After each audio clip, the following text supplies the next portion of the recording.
So ito buhay na rin, oh. So ito yung result ng ating grafting after 2.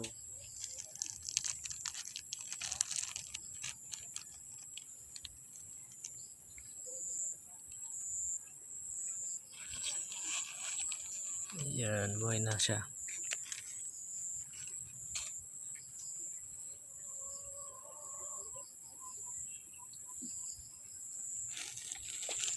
So titingnan pa natin yung iba nating grafting.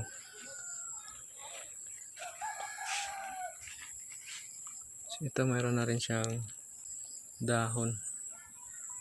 Yan. Pero hindi na muna natin ito bubuksan kasi maliit pa yung ano niya, dahon. Check natin yung nasa taas. So ayan, buhay na rin. Tanggalan na natin ng plastic.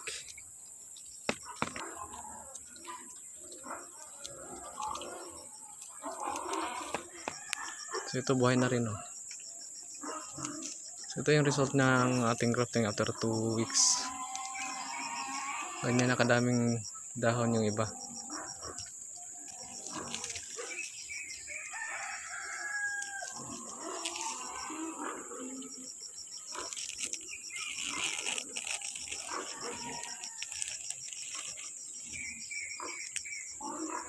Yan.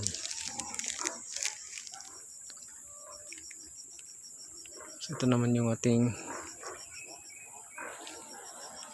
chicken claw variety.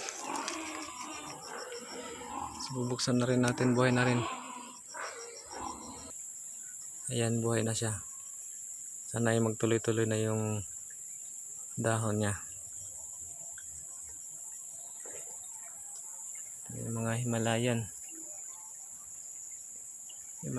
red at saka Himalayan white. Ayan. Buhay na.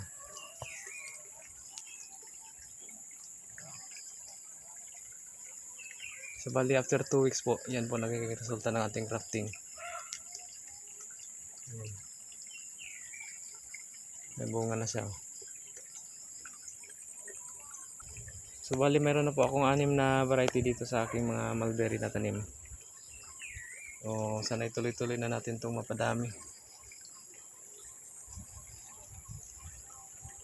Yan. Ito naman yung native.